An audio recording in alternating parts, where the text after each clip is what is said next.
All right, welcome to the webinar. This is a, I guess we could say, dual-hosted webinar, right? So we are very happy to host you here. I am Andrew Bowen from LTI, Language Testing International. We are the exclusive licensee of ACTFL assessments.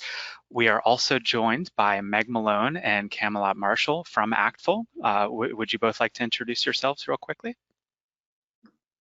Sure, I'm Meg Malone. I'm the director of the Center for Assessment Research and Development at ACTFL. And hi, my name is Camelot Marshall, and I'm the Principal Assessment Manager at ACTFL. Wonderful. And as the title suggests, we are here today to speak with you about a new-ish assessment that is the ACTFL Proficiency Placement Test. This is a tool designed to place language students into language programs within higher education. As the agenda says, we will of course have a quick intro. We will go through what is a placement test. There will be a general overview of the content of this specific assessment. Camelot will then speak to the development of the ACTFL Proficiency Placement Test. And then of course I will be going through the most fun part, and I say that very sarcastically, in the administration, right? So kind of taking a look at the assessment through the eyes of an administrator / instructor who is ordering these assessments and taking a look at the data afterwards. I will go ahead and pass the baton to Meg, but before I do that, a quick note to remind everyone that if you have any questions or comments, please go ahead and post them in the chat box on the right-hand side of your screen. We will be sure to address those at a midway point in the webinar, and then of course towards the end of the webinar. We will be aiming for 45 minutes, but we will kind of see how that goes. As I move on to the next slide, Meg, please you can stay there for now, Andrew. Go back one. Okay, I'm just going to start. Thank you, everybody, for coming. We are so looking forward to sharing with you information about our proficiency placement test. And coming from ACTFL, our hearts go out to you. We know it has been quite a long and unusual 6 to 7 months, and ACTFL is here for you. And we're always thinking about you. And our hope is that not only this instrument, but ACTFL in general can support you as we move forward in this, to put it lightly, unusual semester. So we're all thinking about you. As Andrew mentioned, we're super excited to tell you about this test. Dr. Camelot Marshall and I will talk about its background and how it was developed. And then Andrew will tell you about the really fun part, which is when you get to administer it to your students. Okay, next slide, please. So what are placement tests? I've actually been working in language assessment for 30 years on October 1st. And placement testing is one of the least researched areas of language assessment. But the real point of placement testing is that we want to place students in a course where they have the right background to succeed with other students at the same level. Right? That's the whole point of placement testing. But the problem is that sometimes this doesn't happen. Next slide. So you can see from these photos of students what sometimes happens when students end up in a class where the work is either too easy or too difficult, and they look around and think, who are these other students? I don't belong here. Or they look at the syllabus and think, wow, this is not for me. And I think a lot of us have felt this way in a class, but when we have a placement test, we don't want our students to be going like this. We want them to know that they're in the right place. Next slide. So why administer a placement test? The ACTFL Proficiency Placement Test is designed to help programs place their students in proficiency-based higher education language courses. And correct placement is really critical to language programs. We often don't think about language placement in terms of the full context of language teaching and learning in higher education, but it really is quite critical. Misplacement is time consuming. Anyone who's ever had students show up in their office because they think they're in the wrong class, whether because you're the professor or you're the program administrator, or perhaps you were the student, it can be disheartening for both students and professors. And And it's not fair because sometimes students are too advanced for the course and others might not be ready for it. And such issues in turn can affect enrollment because students aren't having a good language learning experience. Now, by contrast, good placement tests can really help improve programs if courses are focused and include the right mix of students instead of misplaced ones. It's likely to lead to better enrollments, better classes, and more time spent on course goals and language learning. So, what is the ACTFL Proficiency Placement Test, or the APPT, if you like to shorten things? As you can see from the slide, it is a non-proctored, computer-adapted test, and it tests interpretive listening and reading in French and Spanish. Right now, it's available in French and Spanish. And as you can see from the slide, it produces ratings from novice low to advanced low on the ACTFL Proficiency Guidelines. It can take up to 60 minutes, which I'll explain in a bit. And one of the important things is that when we were developing it, we wanted to make it non-proctored because we know a lot of placement tests take place during the summer before students enroll, or in that really wild first week when either they're on campus virtually or in person and we're trying to get them oriented to a variety of things. Next slide. So who should take the APPT? The APPT was developed for students as they enter university. Obviously, that seems like a very straightforward use of a placement test, but sometimes students need a placement test later. For example, my own child did not take language his first year of college, which is a whole nother story. But if you transfer, if you didn't take language your first year because you weren't able to fit it in, or you realized at the end of the year, wow, I really need to be taking language again, or if you switch languages and so on. So a placement test is not just for entering students, but for any student who wants to take a French or a Spanish course to make sure that they're in the right place, as we talked about earlier. And of course, you can take the APPT either before or at the beginning of an academic semester or year or summer if there are summer courses. Next slide, please. And now I'm going to turn it over to Dr. Camelot Marshall, who will be talking about how we developed this test. Thank you, Meg. So welcome everybody. So this is going to be a little bit of background about how the test was actually developed. We developed it in collaboration with Center for Language Studies at Brigham Young University. The design is based on their language proficiency test and their reading proficiency test, which have been in use over several years, extensively validated and field tested along the way. So this is coming from a great test design that's been implemented and used prior to this launch of the ACTFL Proficiency Placement Test. Next slide, please. So a little bit about the test development process. It's a cyclical process and it's iterative. So first we start off with the item writing. There are experienced item writers who have excellent knowledge and command of the language. They find genuine listening passages and reading texts similar to what could be found in real world context. The passages must align with test specifications on the topic's target proficiency level. One test question is written per passage or prompt. I'll use the general term prompt to refer to this. And the test question is written at the proficiency level of the prompt. The item must align with the author's purpose of the either audio text passage or reading text, the content, text type, and the reader or listener's expectation at the major proficiency levels. So a test question will have 4 multiple choice options. 3 of them are incorrect. 1 is the correct answer key. And there'll be a 5th option, which is I do not know. And that is to allow the test taker, if there's in the computer adaptive process, to proceed with the algorithm. And the audio recordings that we have made include a variety of standard accents from native speakers. So once we've gotten the items written, there's an external independent target language specialist that then review the items that have been written. They review for proficiency level. We check for bias and sensitivity, make sure that there's only one correct answer and any kind of typographical or inconsistency or errors that might be possible.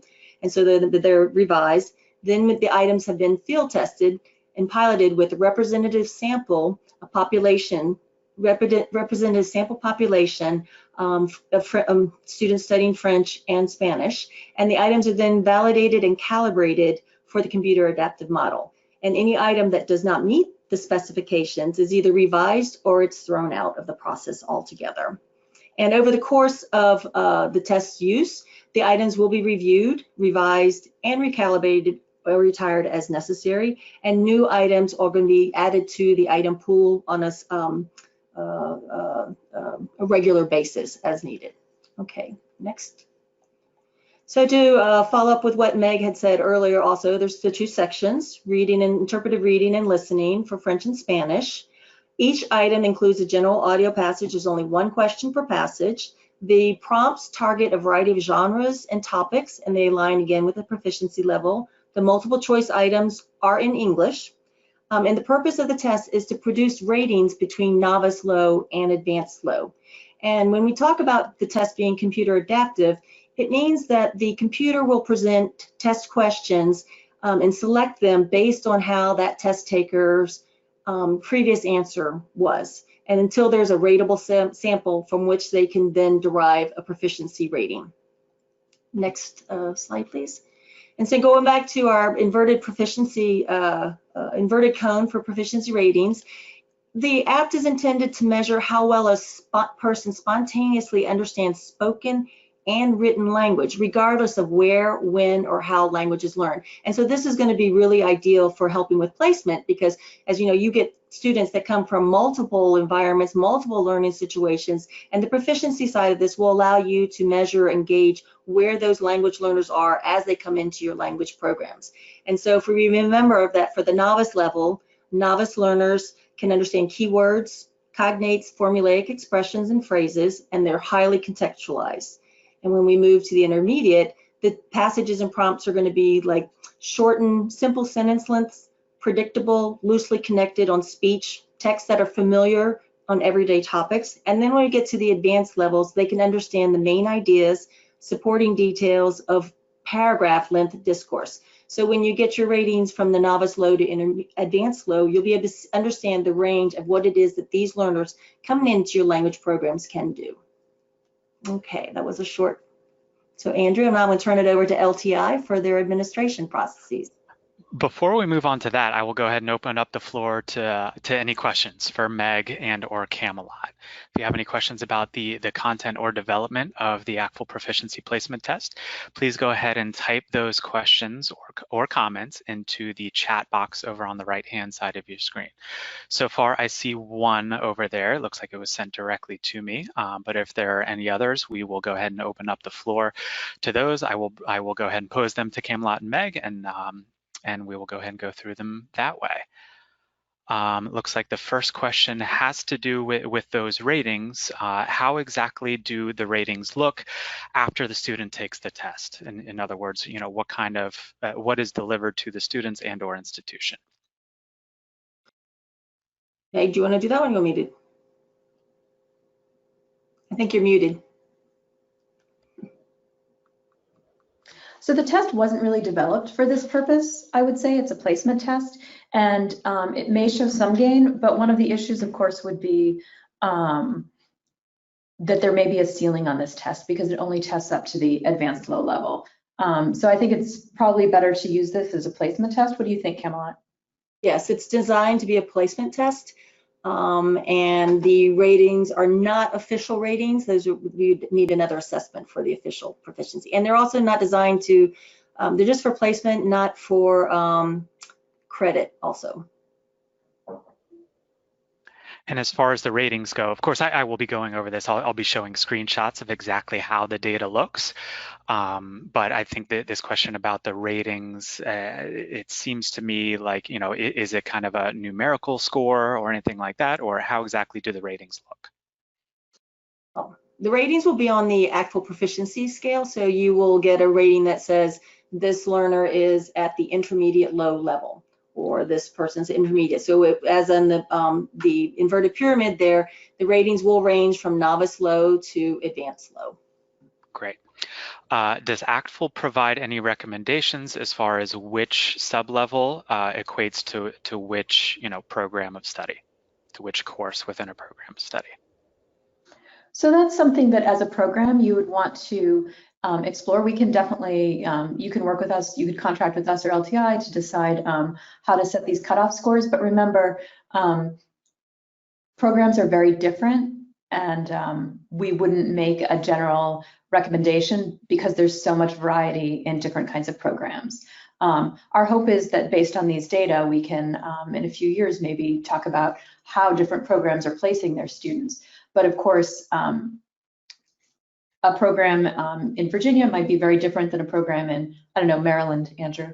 And so we don't want to limit you to our recommendations. We want you to place students according to your own needs. For example, some schools have different levels of intermediate, some have intensive, some have non-intensive.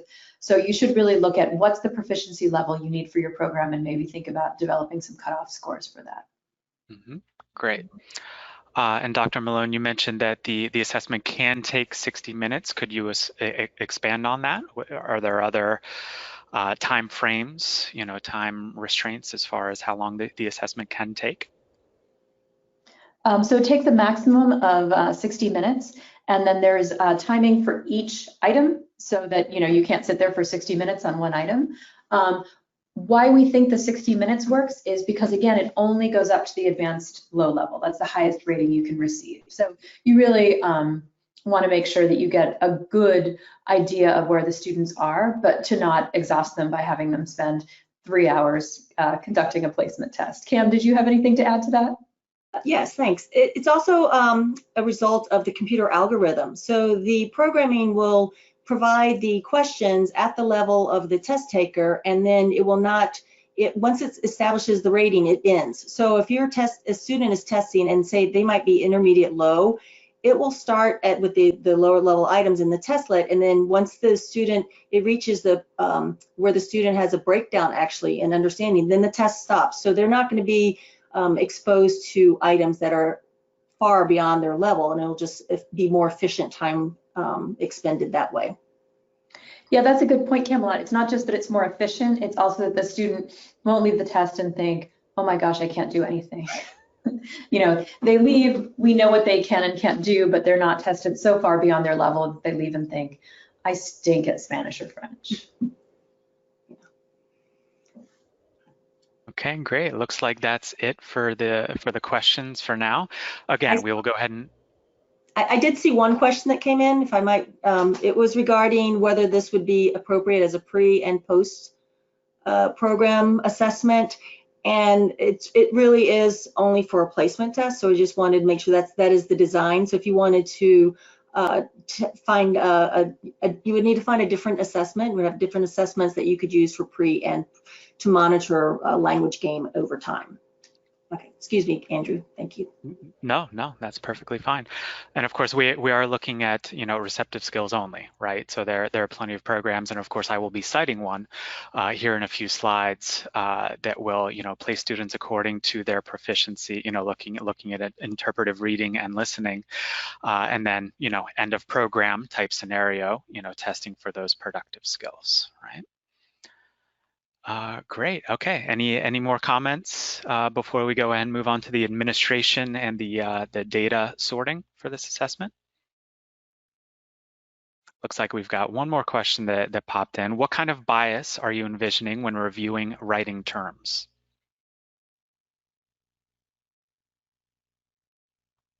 I think it's writing items. Yes, writing items. I need my reading glasses.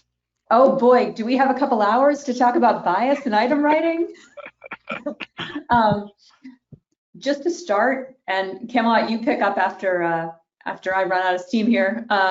The first thing we look at is there anything that would prevent a student taking the test from responding to that item? So we send it out to our reviewers to see, is there any kind of bias that's baked in that either we can remove or that we need to just throw the whole item out? So we send it to a variety of reviewers to get different perspectives on what kind of bias might be there. Mm-hmm. And to add to that, and be more specific, we're looking for gender bias, even cultural biases. How is it that item representing whatever is being discussed in the topic? Is that a a fair representation. And then to add to what Meg is saying, we don't want a test item that's going to evoke any kind of emotional response from the test taker, because we want them to be able to be comfortable in taking the test and that they can do what the best that they can do. So those are just a few of the biases that we look at. Great. A couple more questions have rolled in. Have you tested the APPT with heritage students?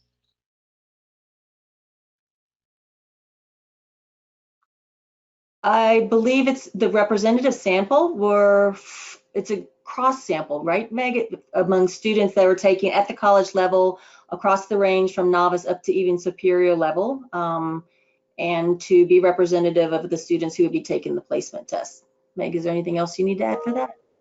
So if you read Martin and Swender from, I think, 2013 in Foreign Language Annals, ACTFL's position is that we are testing proficiency, not heritage proficiency or non-heritage proficiency, but proficiency writ large. So there were heritage learners included in our sample, obviously, but what we're looking at is, in a proficiency-based program, what kind of background, what kind of proficiency do students need in order to succeed in a specific class? Great. Another question: are there any plans for other languages to be added for the APPT? Camelot, do we have plans for that? Not this year. And then we will be evaluating how this test is being administered in the numbers, and then we can revisit that. We do have on the ACTFL website is you can have a test development request form that you can complete.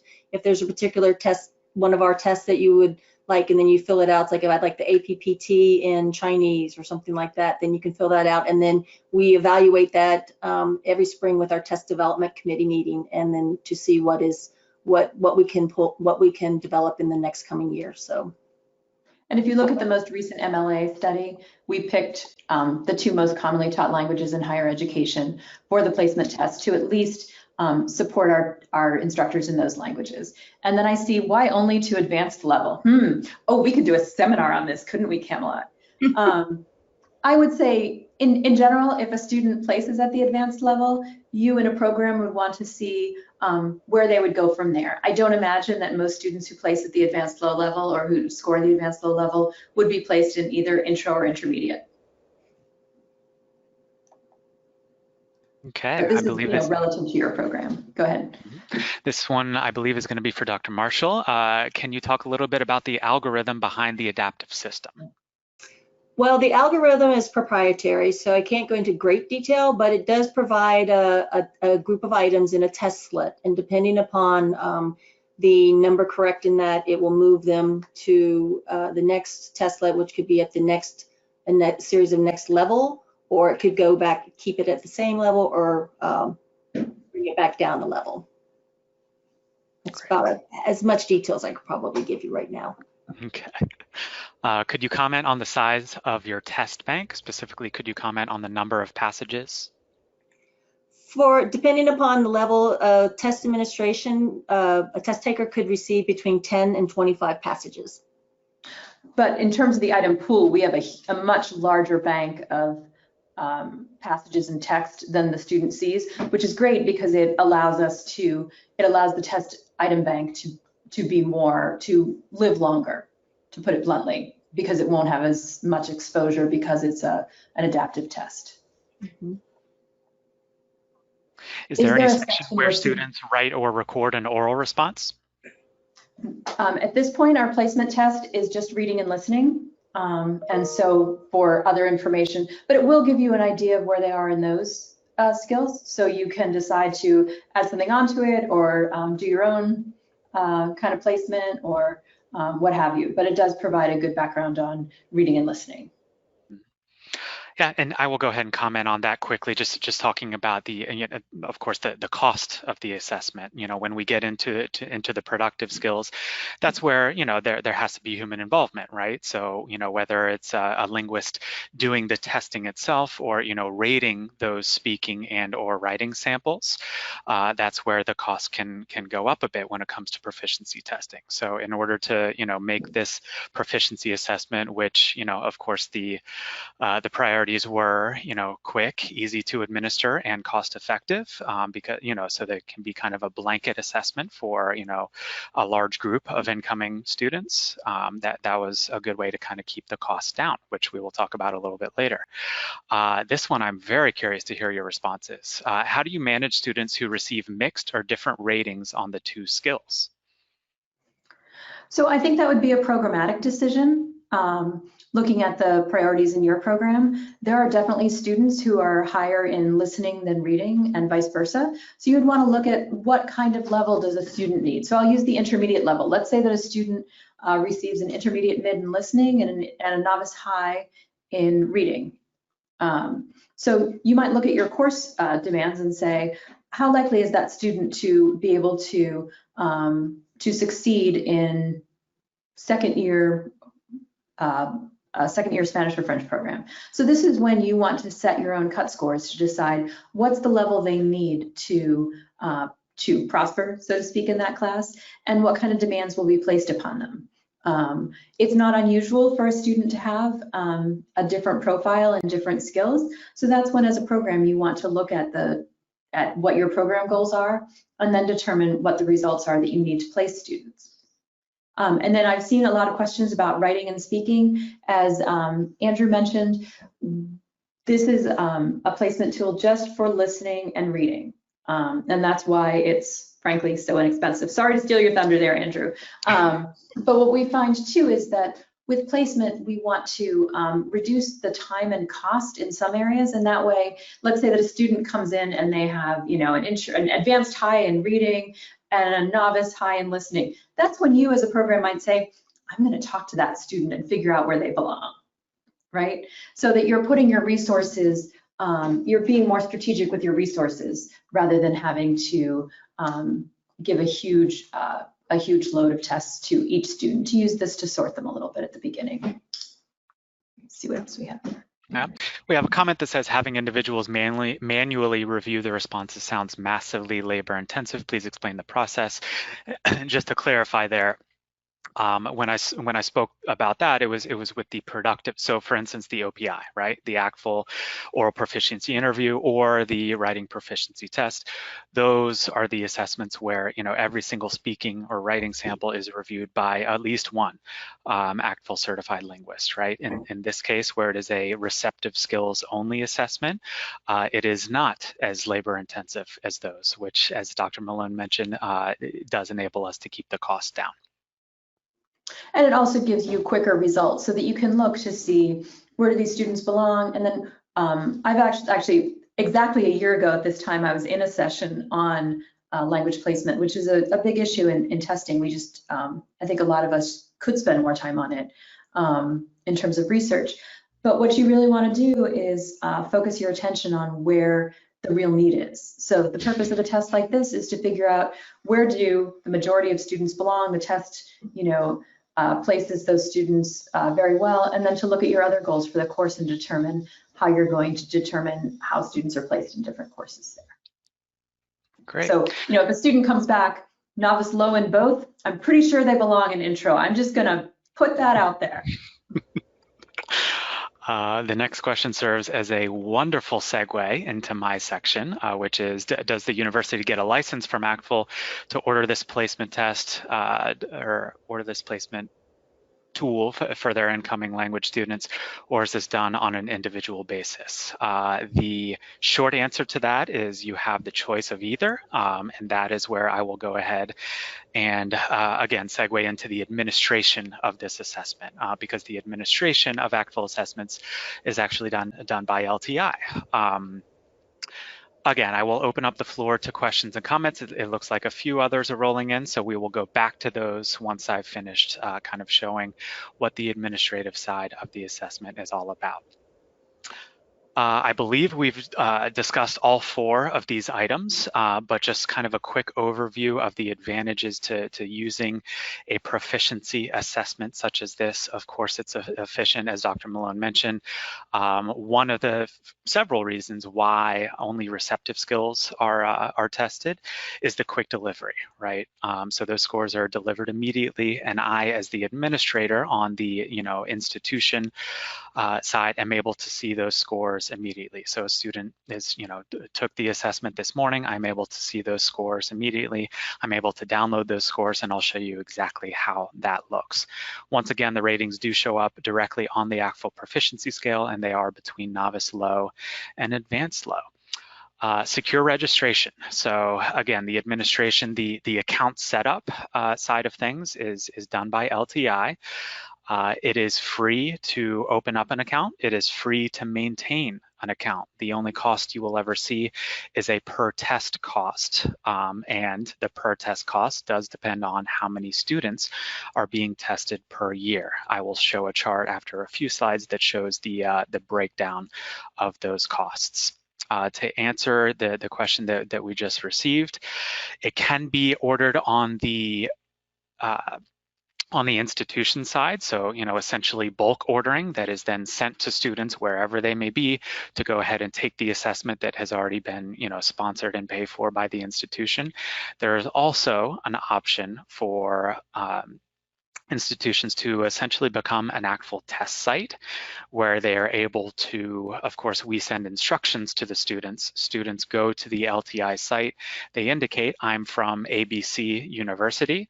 I'm going to go ahead and order this placement assessment. I'm going to pay for it myself. So, one transaction as me, the student, and the data still does bubble up to the institution. In that case, the institution never sees any cost at all as the students are paying that per test fee as they take the assessment. Easy to administer. The APPT, as Dr. Malone mentioned, is non-proctored. It can be administered anywhere at any time. There's no testing window. There are no testing centers. There's no online proctoring or anything like that required. And of course, students can use any computer, whether it's a desktop, laptop, or even tablets, because it is an HTML5 based assessment. It is completely online, so students need not submit anything else but except for that submit button right on the assessment itself. So a quick overview of how it looks from the administrative side. What we have over on the left here is what we call the client site. Again, it's free to establish this client site, and what this does is this enables me as an instructor or as an administrator to order tests and or see the proficiency data as students are taking the assessment from home, from their dorms, from wherever they may be. I will give you a quick glimpse into how a few of these screens look. As you see on the left, there are several tabs that you can kind of scroll through. First and foremost, the test requests tab, as you see highlighted over on the left. Once I click that, I'm able to see what is over on the right. Some institutions already administer ACTFL assessments, whether it's the OPI, the RPT, the LPT, the WPT, so on and so forth. What we can do with those accounts is simply add the APPT as a testing option, which is what I'm showing over here on the right. If the institution or if the particular department or instructor within the institution does not yet administer ACTFL assessments, what we can do is, again, create a free account for you so that you can order and administer these assessments. So what I've done here is I've gone ahead and selected the APPT as the assessment that I would like to order. From the institutional level, if I am ordering for students, I have two options. First option is right here. This is kind of a one-by-one. Jane Doe is my first student. Here is her candidate ID. Here is her email address. As soon as I click submit test request, an email is sent to Jane Doe saying, hey, you've been assigned the ACTFL Proficiency Placement Test. Go ahead and click this link to begin the assessment at your convenience. I'm able to select the language. Again, the two options here are Spanish and French. And I'm even able to add a few additional students. If it gets anywhere beyond 4 or 5 students, what I recommend is to use the bulk ordering option. What I have done here is I have essentially downloaded a spreadsheet from this same client site under the bulk test upload tab.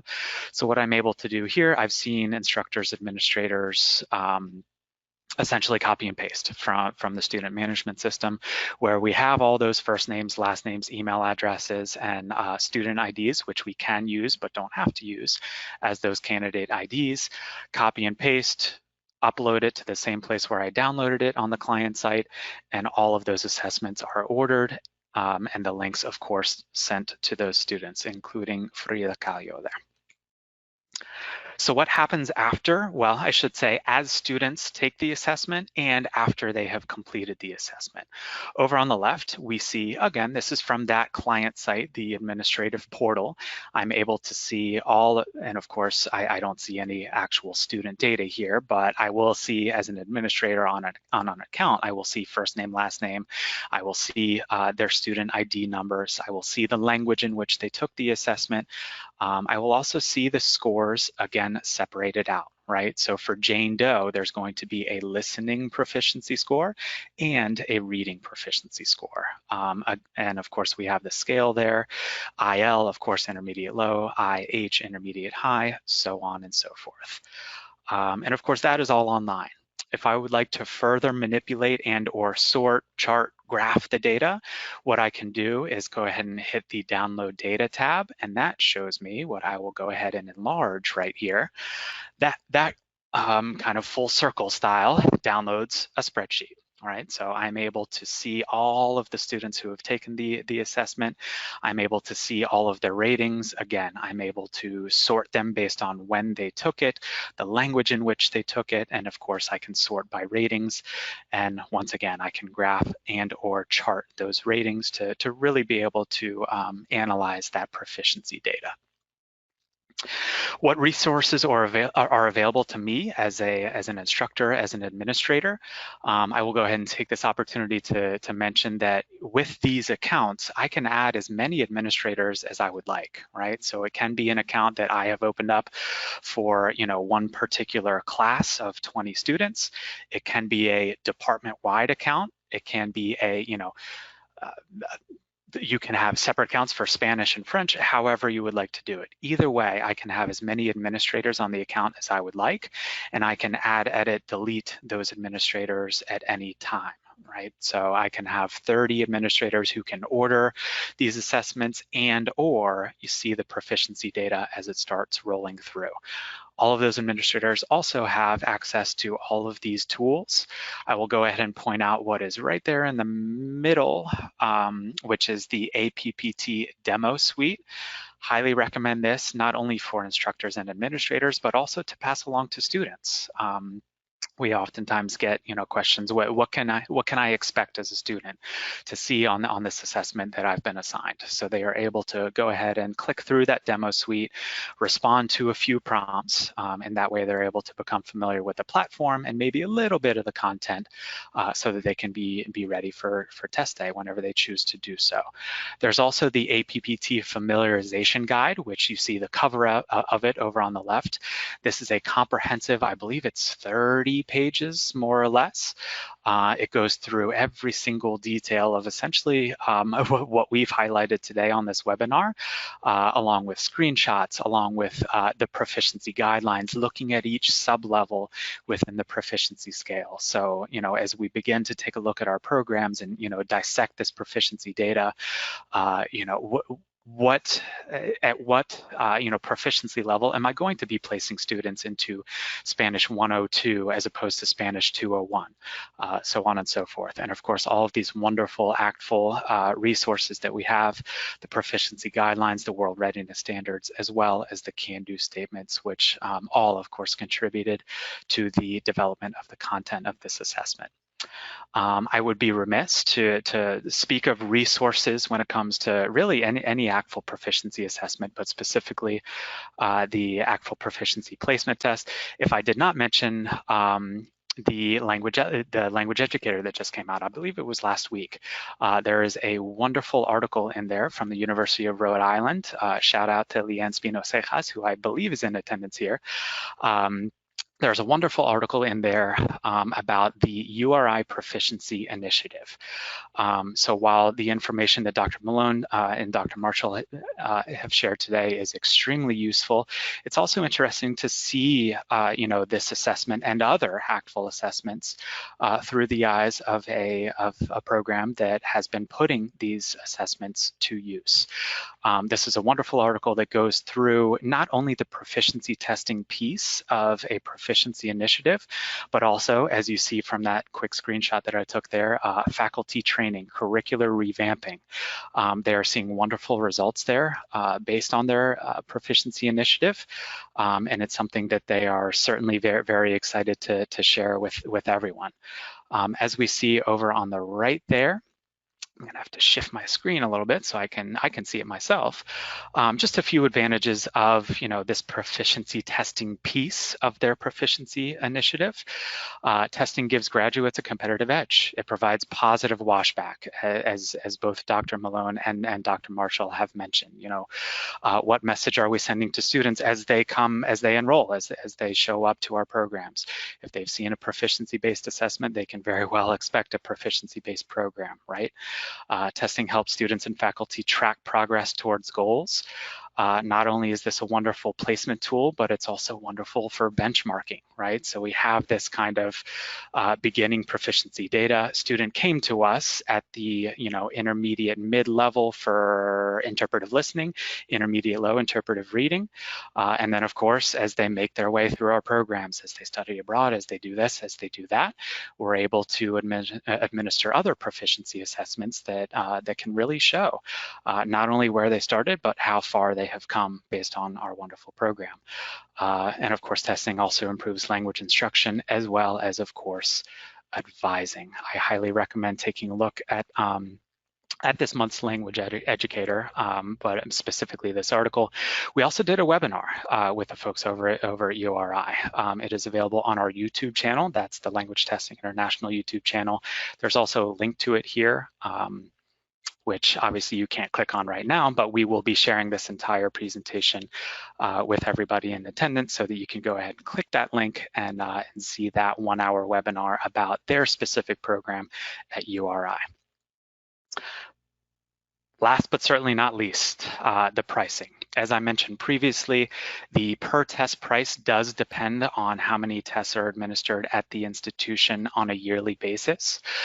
The payments can be made either after testing, so which is helpful. If I order 30 tests, only administer 25, I'm only charged for the 25, right?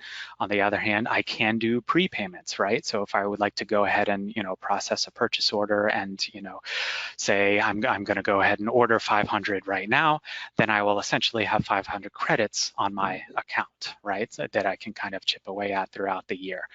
As mentioned previously, this per test cost is the only cost you ever see on the institutional level.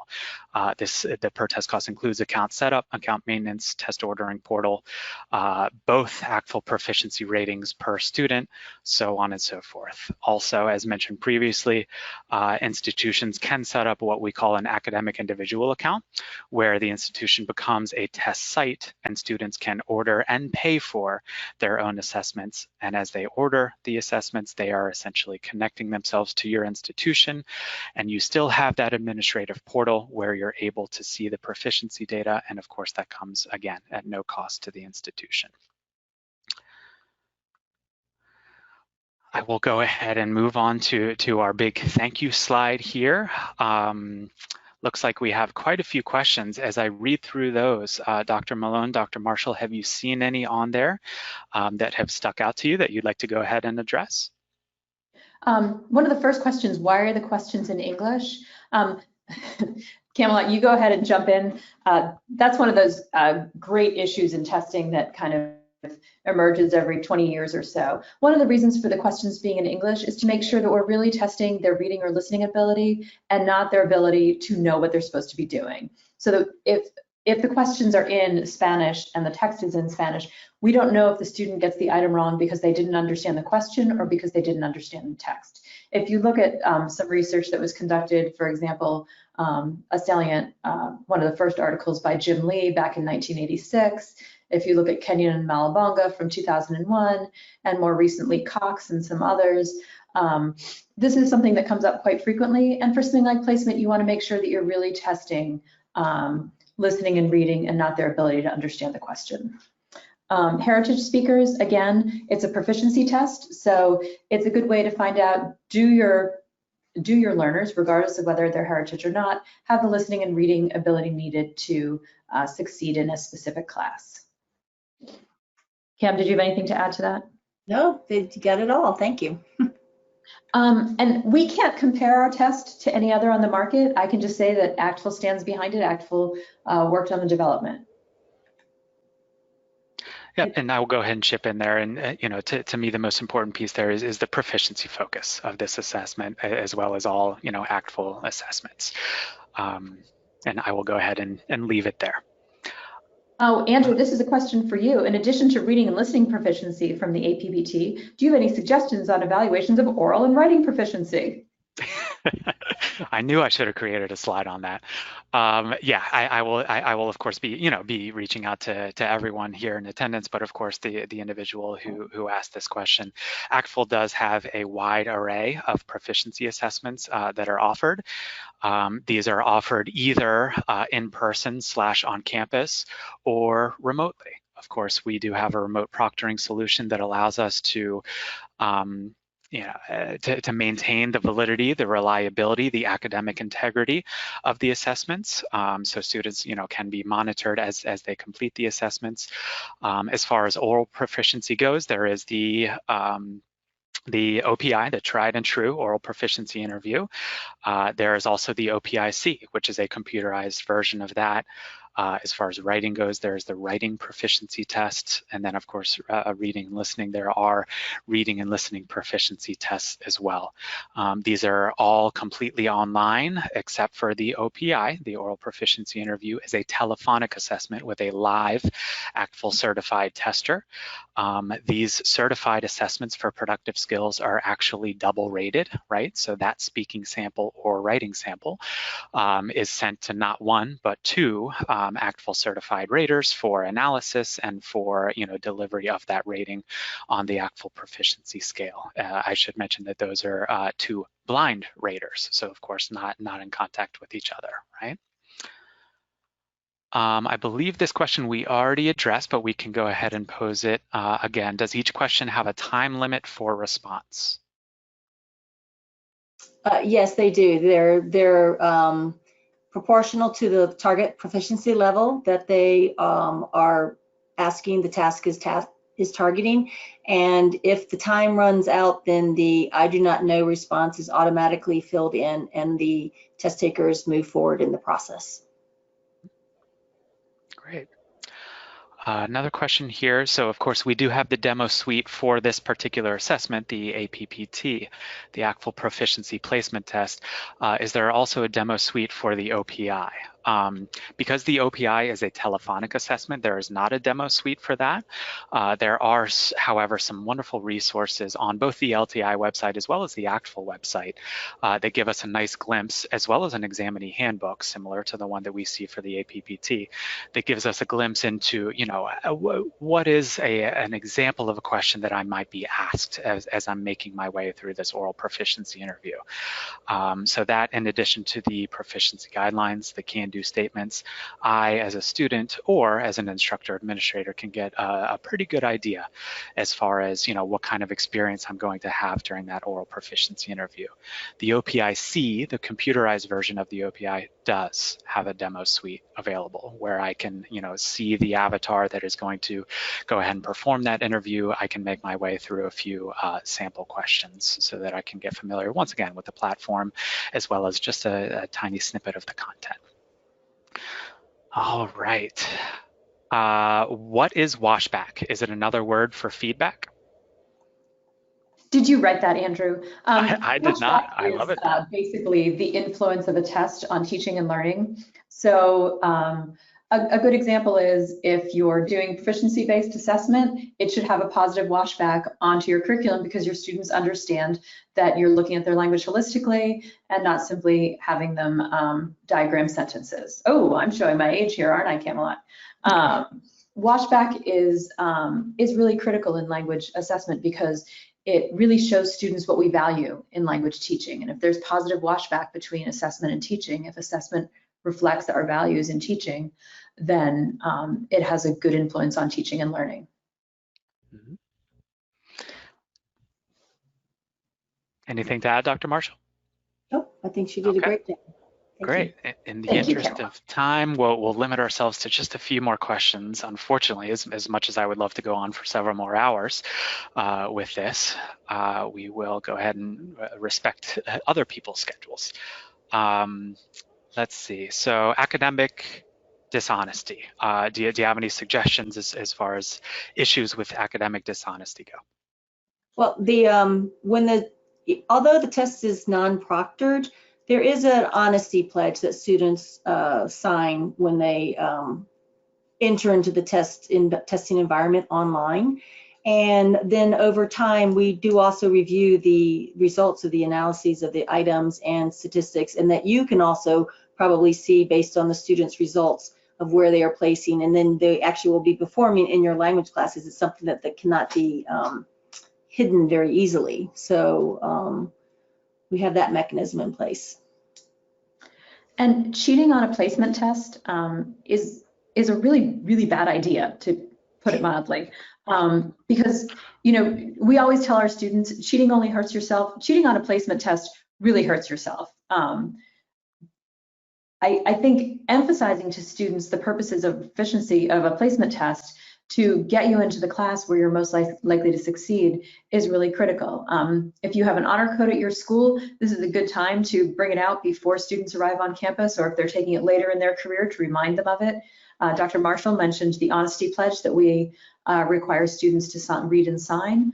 The other thing is to keep track of any sort of trend at your level.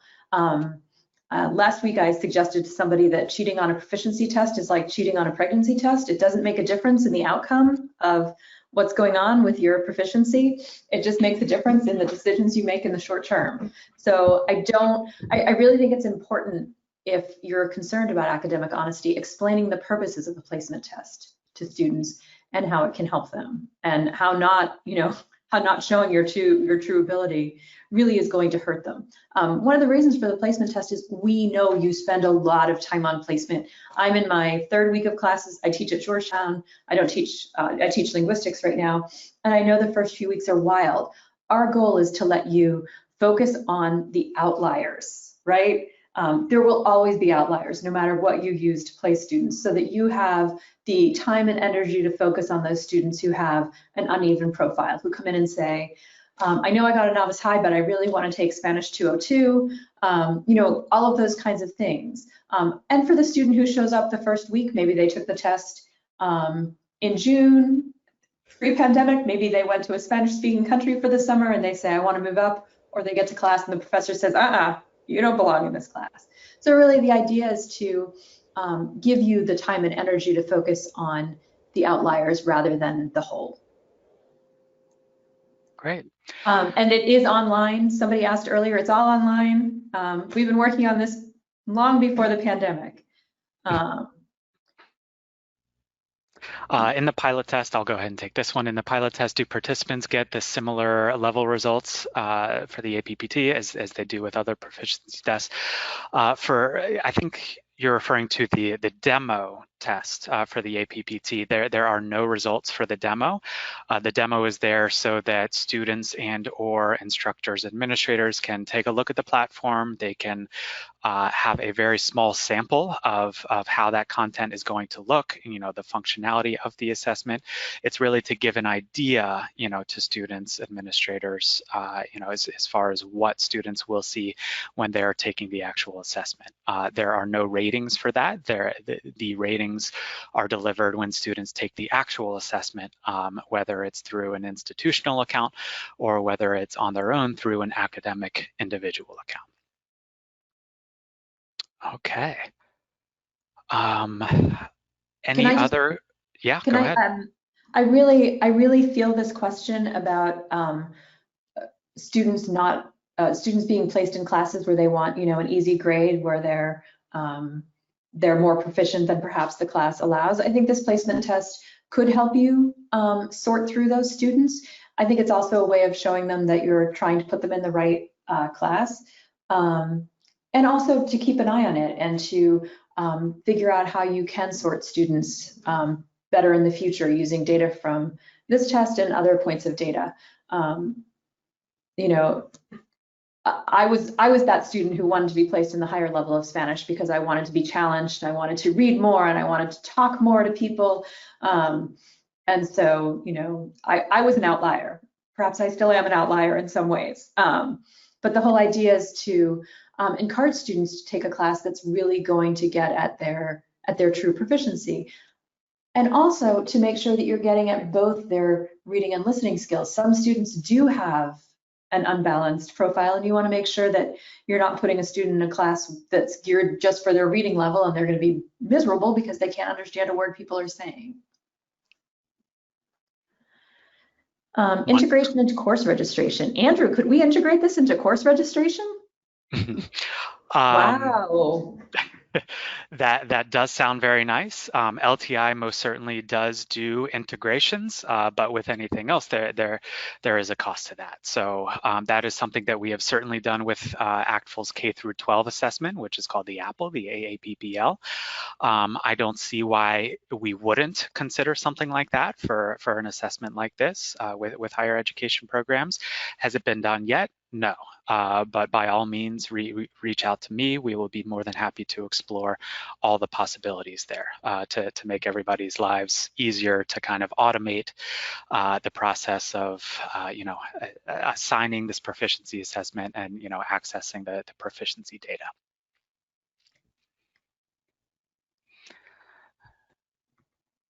Anything else either of you would like to address? I believe, yeah, we're up against the hour, unfortunately. So any closing remarks before we leave each other today? Thank you so much for coming. We've been hearing a lot from the field about wanting a new placement test, which is why we developed it. And we hope to hear from you. We hope it's helpful. Again, we're really, our hearts are with you. Our hearts are always with you, but they are with you even more this year. And good luck. We just hope that this instrument will help alleviate some of the pressure that you are experiencing, not just this year, but always. And I agree, Meg, and thank you so much for joining us. And again, if you have some questions or any kind of comments about the content of the assessment, feel free to email me directly at ACTFL. And you can also find more information about this assessment on our website as well. Wonderful. And once again, this entire session has been recorded. We will send everyone who registered a follow-up email with a recording of the session, as well as some live links. We did share quite a few resources and may have fast-forwarded through several of them. We will, of course, send all of that to you so you're able to click through the demo link, as well as all of the information we've provided. To reiterate what both Dr. Marshall and Dr. Malone said, thank you so much for joining us today. It's truly been a pleasure, and I will look forward to speaking with any of you who have any questions about the administrative side. And of course, as both Dr. Marshall and Dr. Malone said, they will look forward to your questions, comments on the content side. Have a wonderful day, wonderful rest of the week, and best of luck with the beginning of your semester.